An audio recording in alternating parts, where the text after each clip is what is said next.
High friend welcome to my YouTube channel pharma job update. आज के टपिकटा हलो जो इम्पोर्टेंट 100टा ड्राग निये आमी आलोचना करब जेगुलो फार्मा स्टूडेंट और फार्मार बाइरेও যারা इंटरेस्टेड তাদের কিন্তু খুব হেল্প হবে, বিশেষ করে যারা নিউ স্টুডেন্ট। তো দেখো আজকে যে ড্রাগগুলো নিয়ে আমি আলোচনা করব দুটো খুব ইম্পর্টেন্ট ড্রাগ, যেটা যে কোনো হসপিটাল বা মেডিকেল শপে পাওয়া যায়। এবং এই ড্রাগটা হচ্ছে আমাদের সেন্ট্রাল নার্ভাস সিস্টেম অর্থাৎ ব্রেন এবং স্পাইনাল কর্ড রিলেটেড যদি কোনো ইস্যু থাকে সেই রিলেটেড ড্রাগ নিয়ে দুটি ড্রাগ নিয়ে আলোচনা করব। খুব ফেমাস ড্রাগ, যেটার নাম হচ্ছে অ্যামিট্রিপটাইলিন হাইড্রোক্লোরাইড। স্ক্রিনে দেখতে পাচ্ছি 25 মিলিগ্রাম মার্কেটে অ্যাভেলেবেল থাকে, ডোজ মনে রাখতে হবে।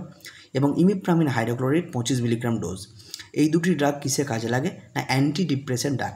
তার মানে যারা ডিপ্রেশনে ভুগছে, কোনো একটা বিষয়কে নিয়ে অতিরিক্ত টেনশন করে করে সেইটা থেকে বেরিয়ে আসতে পারছে না, সেই ডিপ্রেশনের ক্ষেত্রে খুব ভালো কাজ করে। এবং অ্যাংজাইটি, অতিরিক্ত টেনশন করছে, এবং স্লিপিনেসনেস, যাদের প্রায় ঘুমই হয় না রাত্রেবেলায়, স্লিপিনেসনেসটাকে কাটানোর জন্য কিন্তু আমরা ইউজ করতে পারি।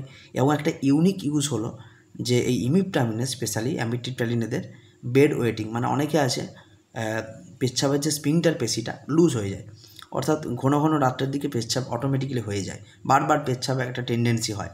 তো সেক্ষেত্রেও কিন্তু এই ইমিপ্রামিন হাইড্রোক্লোরাইড এবং অ্যামিট্রিপটাইলিনটা কিন্তু প্রেসক্রাইব করা যেতে পারে। দুটি ইম্পর্টেন্ট ড্রাগ যেগুলো মার্কেটে অ্যাভেলেবেল আছে।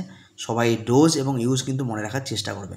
আমি এরকম আরও ভিডিও নিয়ে আসবো ইম্পর্টেন্ট ড্রাগ যেগুলো অ্যাভেলেবেল আছে মার্কেটে, যেগুলো হসপিটালে অ্যাভেলেবেল, যেগুলোর সম্বন্ধে জানাটা খুবই জরুরি। তো সেই রকম ভিডিও নিয়ে আলোচনা করব। যদি ভিডিওটা ভালো লেগে থাকে তাহলে লাইক, শেয়ার, সাবস্ক্রাইব করে দিতে হবে।